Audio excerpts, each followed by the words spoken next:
sebenarnya bukan masalah jabatannya. Jadi pada saat kamu punya profesi, kamu punya jabatan, kalau jabatan dan profesimu itu nggak bisa bikin orang lain, bikin kamu bermanfaat buat orang, ya buat apa?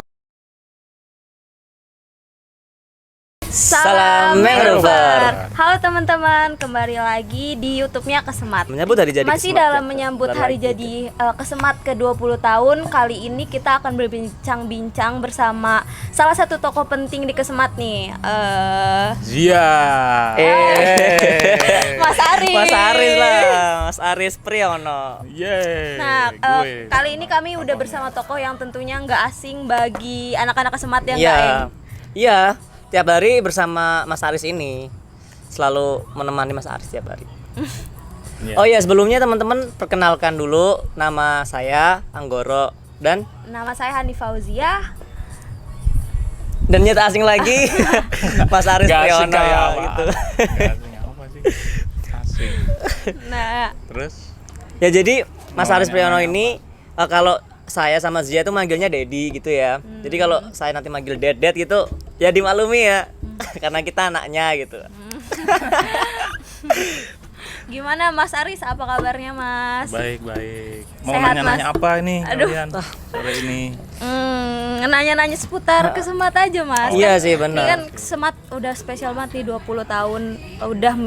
Udah ada Kesemat tuh selama 20 tahun, spesial banget kan video kali ini kan. Ya udah kepala Nih. dua. Udah produktif sih harusnya. Nah terus aku mau nanya nih, Mas Aris kan selaku pendiri, salah satu tokoh pendiri Kesemat sama sama quality control di Kesemat ini, boleh diceritain dong Mas, kira-kira perjalanan awal membuat organisasi Kesemat ini kayak gimana? Iya. Waduh. Dulu kalau nggak salah 5 orang ya pas foundernya itu. Bukan lima. 9. 9. Oh 9 ya. Lupa. 9 Ya 9 orang. Itu kalau sejarahnya ya panjang sebenarnya ya, tapi Gimana, kalau Mas? gimana ya sejarahnya tuh sebenarnya dulu kan saya sama teman-teman tuh hanya pengen agar kampus kelautan Undip itu biar nggak terkena abrasi gitu aja. Oke. Ya sebenarnya pengennya karena kan dulu kampusnya berarti kan Zia sama kalau saya manggil Anggoro Oyo ya. Si Oyo Iya. sama si Zia ini kan juga ilmu kelautan kan, kamu ilmu kelautan. Iya. kan? Iya, ilmu kelautan. Kalau yang sekarang kan kalian berdua kan nggak kuliah di Jepara kan. Nah dulu saya kuliah di Jepara 1,5 tahun. Nah dulu tuh kampusnya itu langsung berhadapan sama Laut Jawa dan tingkat abrasinya tuh luar biasa ya tinggi gitu. Jadi dulu waktu saya sama teman-teman angkatan 98 itu kuliah di sana, kalau sore gitu saya sama teman-teman ya pengen nanam mangrove aja daripada setelah kuliah nggak ngapa-ngapain, nggak ada kerjaan gitu kan, ya riset sedikit gitu loh, maksudnya bikin mungkin kegiatan yang bermanfaat. Salah satunya itu nanam mangrove itu. Nah dari nanam mangrove itu akhirnya ya itu berkembang. Kalau cuma nanam mangrove tapi kita nggak ada wadahnya kan juga sayang kan, karena Iya. pada saat itu juga kita mulai ada ide-ide bikin kegiatan dan melibatkan banyak teman-teman juga gitu. Nah sebenarnya basicnya sih itu, jadi nggak ada nggak disetting harus gini atau gimana gitu, nggak ngelihat perkembangannya ternyata setelah 20 tahun tuh akan seperti ini, itu enggak sama sekali Sampai enggak. sekarang Cuman tuh simpel Kesemat aja. udah hebat banget Mas. Maksudnya gimana? Hebatnya kenapa emang? Maksudnya udah sebesar ini loh Mas, organisasi Iya, yang Mas iya. bikin dari 20 tahun yang lalu. Udah dapat Mas. banyak penghargaan Oh, gitu. di Indonesia, di luar Indonesia gitu kan. Iya. Terus Dan- kenapa? Ya keren banget gitu ya. Keren Oh banget lah. iya, berarti tepuk tangan dong buat keren berarti. Berarti intinya tadi yang dia dijelaskan, orang zaman dulu tuh gabut-gabutnya berfaedah gitu ya. Iya. Gabut iya. tanam mangrove terus bisa nyiptain organisasi. Iya Yang sih. udah 20 tahun ini udah sering bekerja sama dengan kedinasan, terus juga udah dapat banyak penghargaan gitu kan. Udah diakui di mana aja gitu. Iya, jadi ya sebenarnya alhamdulillah sih. Jadi Tadi kamu tanya apa? Ya tipsnya atau apa? Enggak. Gimana perasaannya? Atau Maksudnya gimana? kayak ya awalnya Mas tuh inspirasinya sama siapa? Ya sebenarnya masalah inspirasi itu siapa ya nggak ada ya organik aja. Jadi maksudnya ngelihat ada abrasi kemudian kita pengen bertindak, ya udah akhirnya yang berkembang terus gitu. Kalau secara teknis sih Kelautan banget sih. iya kan. Kalau secara teknis sebenarnya poinnya kenapa Kesemat bisa besar seperti sekarang itu adalah setiap kali kita mengadakan kegiatan itu kita harus selalu selalu ada evaluasi, selalu Iya. ada Pasti. harus intinya semua kegiatan tuh harus diukur sampai sebatas mana sih tahun pertamanya. Nanti kalau kurang berarti tahun kedua harus ditingkatkan gitu. Dan kalau dari kita SOP-nya Kesemat itu kan memang nggak boleh downgrade ya, harus selalu upgrade terus gitu. Tiap saat harus upgrade ya. Makanya kan sekarang di 20 tahun ini kan Kesemat punya yayasan Ikama, terus Kesemat juga punya relawan mangrove namanya Kemangtir, ada di 12 kota di Indonesia, terus ada jaringan komunitas keluarga alumni Kesemat namanya Kaamat itu, dan ada juga perusahaannya namanya CV Kemangi yang menjual banyak produk-produk mangrove itu gitu. Jadi ya itu dari karena kita selalu pengen nilai-nilai di organisasi kita tuh harus selalu naik gitu, nggak boleh turun. Karena kenapa? Karena kalau organisasi itu kan wadah ya. Kalau wadahnya aja itu nggak bagus, berarti kan nanti hasilnya atau goal hasil keluaran dari wadahnya itu atau organisasi itu juga nggak bisa bermanfaat kan untuk orang banyak. Padahal kan kita fokusnya kan di mangrove, di mana yang notabene kita itu kan setiap hari berhadapan sama warga pesisir, masyarakat gitu kan. Nanti kalau rumahnya sendiri aja nggak secara sistem nggak bagus kan, nanti gimana caranya kita nge-treatment masyarakat juga gitu kan. Nah paling kalau secara filosofis seperti itu. Kenapa Oke. bukan tiba-tiba juga sih ya, kenapa kita bisa alhamdulillah bisa, kalau menurut saya sih bukan besar ya, tapi mungkin lebih kepada manfaatnya tuh ada gitu ya. Manfaatnya udah belum terasa gitu ya. Banyak gitu dinikmati dalam tanda kutip sama orang banyak gitu. Oke. Selama 20 tahun ini nih, Dad, ada gak sih mungkin dari anak Kesemater yang bikin diri terkesan gitu? Siapa Ya lu? Ya selain aku lah, Lu sama dia. Alhamdulillah berkesan. Iya. Siapa yang berkesan? Ya mungkin alumni gitulah yang mungkin udah pernah bikin diri berkesan. Kalau masalah berkesan ya masing-masing kabinet. Kalau di Kesemat itu ya teman-teman, kalau di Kesemat itu kan sistemnya kabinet ya. Jadi mulai dari angkatan saya sampai sekarang itu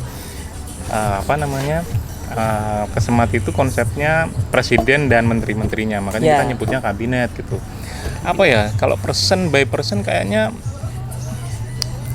susah sih, karena masing-masing kabinet itu punya ciri khas gitu ya. Sendiri, jadi agak ya mungkin nggak nyebut orangnya ya, tapi maksud saya memang ada beberapa karakter di tiap kabinet itu yang memang sangat banyak sekali memberikan insight, terutama ke saya ya. Jadi kalau saya sih memaknanya gini sih, mau tua mau muda, senior junior, saya pikir itu nggak jadi masalah. Maksudnya saya juga bisa berguru sama mereka gitu. Bahkan saya juga bisa berguru kan dari kamu ya. Masalah mentalmu yang kuat. Si Dora kan juga kan.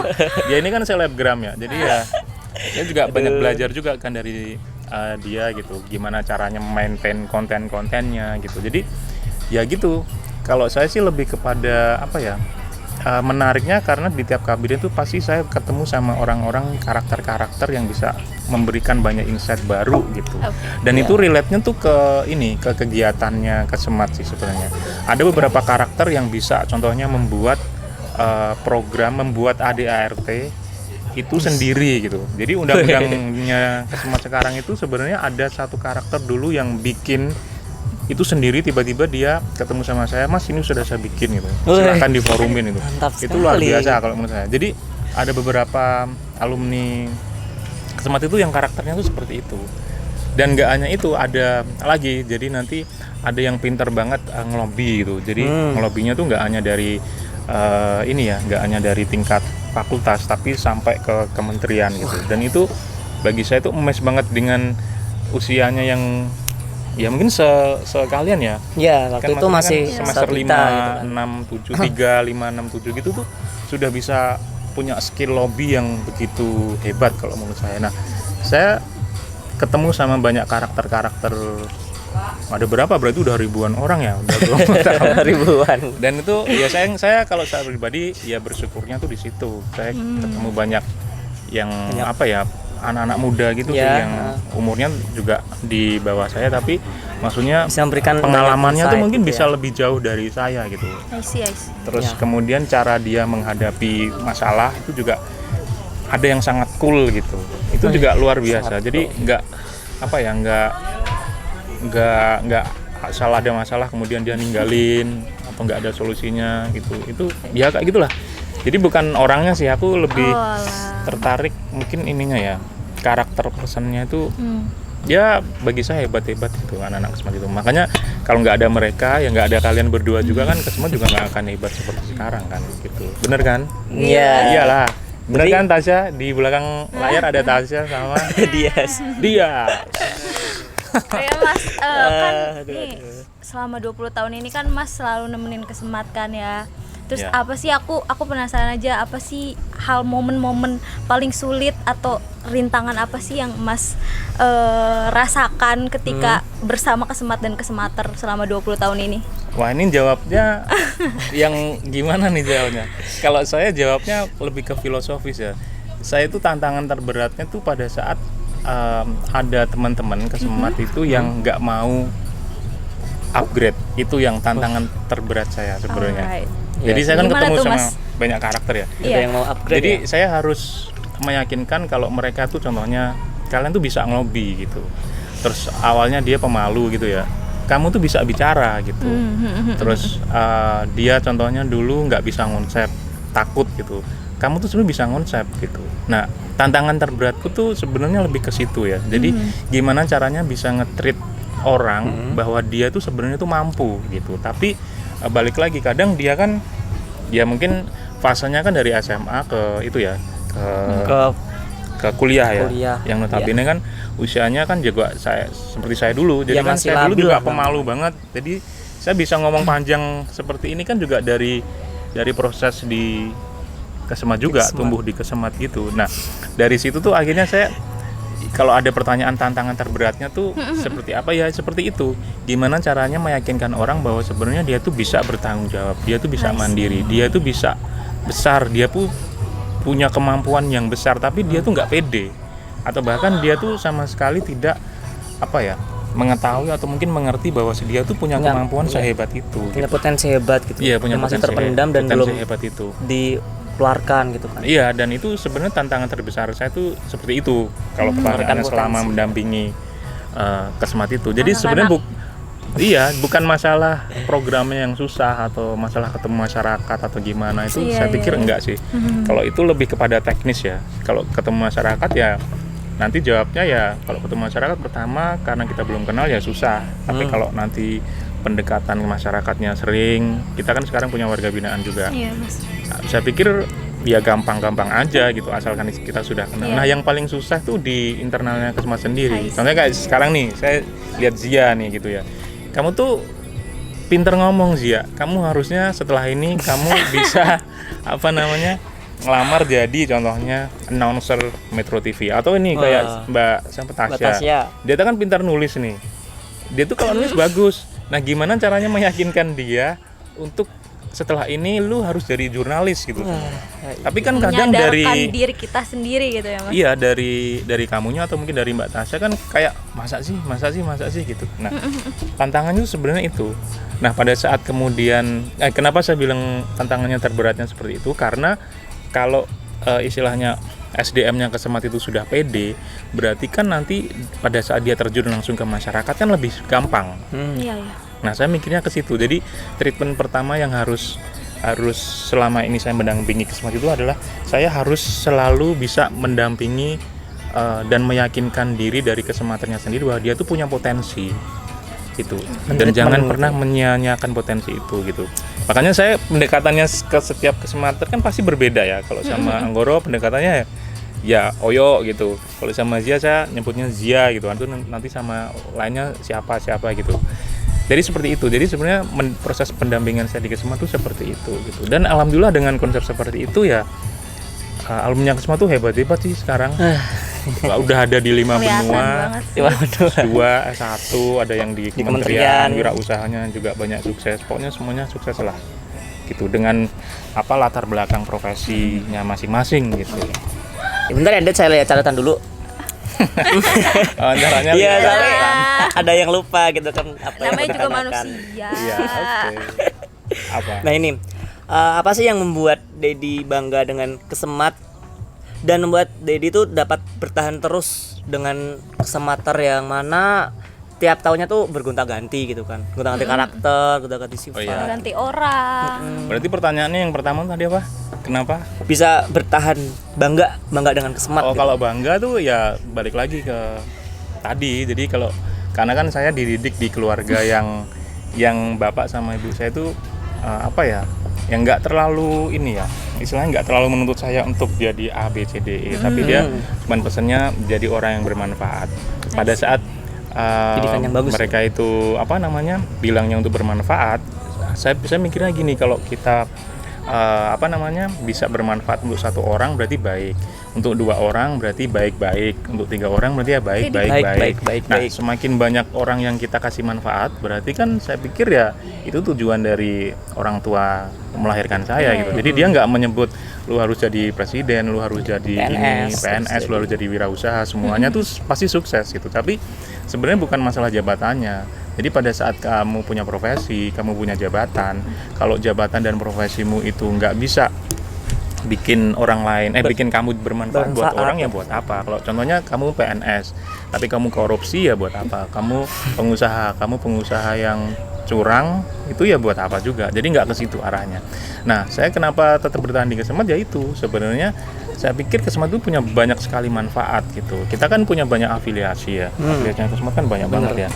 Dan karena saya tahu istilahnya dari awalnya berdiri Kesemat itu, jadi saya tuh tahu seluk-beluk afiliasinya Kesemat itu seperti apa. Dan kalau satu afiliasi ada ngasih 100 orang manfaat, berarti kan pahala saya banyak banget gitu. Makanya itu jawabannya kenapa saya tetap di Kesemat itu seperti itu. Jadi hidup kan nggak hanya di sini aja ya. Jadi kita kan juga nyari di sana juga gitu kan. Nah, saya pikir dengan adanya azas kebermanfaatan yang di Kesemat ini, ya itu saya pikir ya saya nggak akan mungkin hengkang dari Kesemat, karena kan juga relate dari ajaran keluarga saya juga seperti itu. Selalu bermanfaat bagi orang.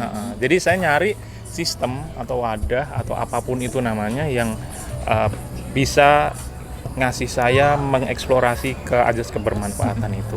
Itu yang pertama. Terus yang kedua apa? Kebanggaan Mas Aris terhadap Kesemat. Oh, itu. Iya, itu. Itu saya bangganya tuh karena saya bisa melihat Kesematernya tuh tumbuh. Iya, dari awal banget ya. Iya. Sampai sekarang. Jadi itu hampir sama kayak nanti ya, Zia sama mungkin si Oyo punya istri, punya suami. Pada saat kalian nanti punya anak, kebanggaan terbesar kalian tuh apa? Pada saat kalian itu ngelihat anakmu itu dari jongkok kemudian bisa berdiri. Iya. Iya kan? Benar nggak? Dan itu nggak akan bisa diganti dengan apapun. Lu mau dikasih uang 1 miliar pun pasti nggak akan istilahnya nggak akan menggantikan proses kamu ngelihat sendiri anakmu tuh dari jongkok kemudian bisa berdiri gitu. Sebenarnya jawabannya itu aja. Jadi saya bisa ngelihat banyak banget, mungkin ribuan Kesemater itu bisa tumbuh dari anak yang dulunya pemalu kemudian tiba-tiba sukses sekarang, punya ekowisata mangrove itu, dan dia punya istilahnya mereplikasi program-programnya Kesemat. Jadi kebermanfaatan yang di Kesemat itu direplikasi sama dia, dijadiin azas kebermanfaatan baru. Jadi saya kayak emes banget gitu. Jadi aku nanam manfaat di sini, kemudian tiba-tiba masing-masing Kesematernya tuh bikin manfaat lagi. Kalau dihitung-hitung pahalanya tuh jadi banyak banget sampai gunung tinggi gitu. Jadi ya itu saya tetap stay di sini karena pahalanya banyak banget, serius. Terus saya bisa ngelihat banyak sekali karakter-karakter yang tumbuh gitu, yang dulunya A kemudian jadi C, jadi sukses, jadi bisa menginspirasi generasinya juga gitu. Dan ya itu yang bikin saya bangga di Kesemat itu. Jadi bukan masalah prestasinya, bukan masalah programnya, afiliasinya yang banyak dan sebagainya. Aku pikir bukan ke situ sih arahnya ya. Jadi lebih kepada Ya karena saya tuh bisa ngelihat banyak sekali karakter-karakter manusia yang akhirnya dia menyadari kalau oh mungkin aku dulu salah, dan dia menyadari kesalahannya, akhirnya dia membenarkan, akhirnya dia memaintain karakter itu menjadi lebih baik, dan dia share karakter baiknya itu kepada orang lain. Jadi banyak sekali orang-orang baik yang tumbuh di Kesmat ini, tapi dulu asalnya memang dari orang-orang yang tidak baik gitu teman-teman. Tapi dia tumbuhnya tuh di Kesmat, dan itu rasa bangga saya tuh di situ gitu. Makanya ya kalau ditanya bangganya apa, jawabannya seperti itu, dan alasannya kenapa tetap di Kesmat ya alasannya seperti itu. Mau di tempat mana lagi yang bisa ngasih manfaat yang istilahnya sebesar ini kalau nggak di Kesmat gitu kan. Iya benar. Gitu. Dulu Dedi pernah itu ya jadi anggota dari Freeport gitu kan, terus keluar terus Bukan nanya anggota. Jadi Ya. hampir Apa bukan. tuh? hampir Aku tuh. nggak tahu loh ini. Mau ke Freeport maksudnya. Berarti lebih milih Kesemat ya Iya. daripada yang lain. Itu untuk alasannya ya secara filosofi seperti itu ya. Iya. Tapi dimanapun kalian berada itu pasti Terharu loh aku. pasti akan sukses. Tapi ya istilahnya kita harus menghargai juga prinsip-prinsip idealisme orang lain gitu. Nah Iya. kalau dijawab pertanyaannya kenapa saya tetap di Kesmat ya itu karena saya ngeliat manfaatnya tuh segunung. Ya buat apa ditinggalin gitu, harus dipegangin kan gitu. Oke, mungkin ini pertanyaan udah terakhir nih. Iya Dek. terakhir Nih. nih. Udah cukup mau malam juga. Apakah ada yang Ya. dari menurut Mas Aris yang belum kecapai sama Kesemat, dan apa harapan Mas Aris ke depannya untuk Kesemat?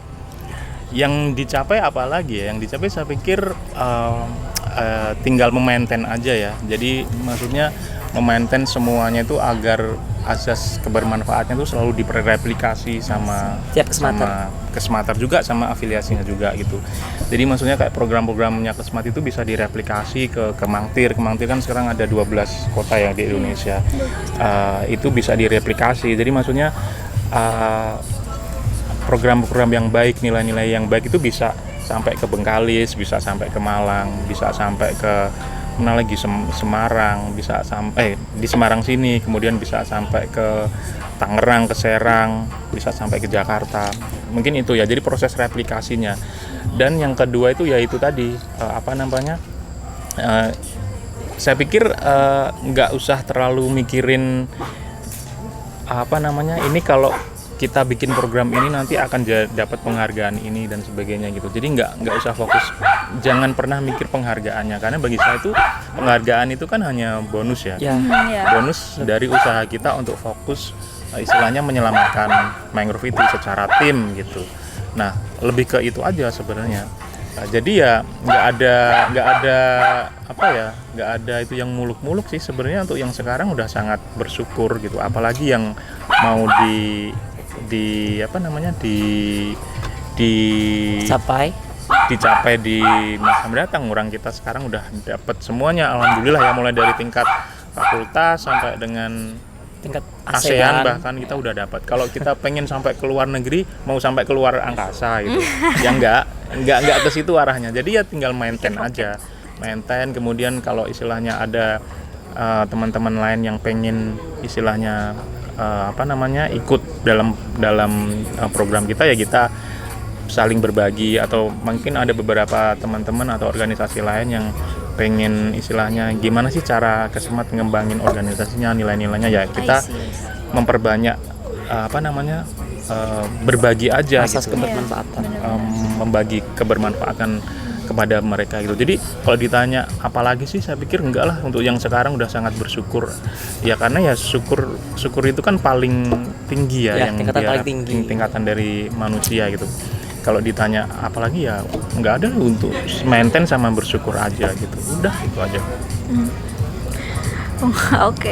Oke, mantap sih. Mungkin udah Iya mungkin udah gitu. aja, ini juga udah maghrib juga kan. Udah maghrib Karena ya. saking asiknya ngobrol ya sampai Iya. malam gini gitu. Mungkin langsung ditutup aja sih ya. Oke, makasih banyak ya Mas Aris. Iya, makasih juga udah Sia nyeritain sama Oyo. Kesemat dari awal sampai sekarang gitu. Ya. Maksudnya Iya. udah 20 tahun ini pengalaman Oh iya, selamat Mas ulang tahun Aris. juga ya buat Kesemat, buat Kesana Iya, dong, Det, ke Kita kamera semua. dong. buat kita semuanya selamat ulang tahun ke 20 buat 20. Kesemat. 9 Oktober ya? Iya, 9 Oktober iya. 9 Oktober. 9 Oktober 2021. Oke, mungkin sekian video kali ini. Terima kasih. Kasih. Semangat, Semangat, Mangrover. Mangrover.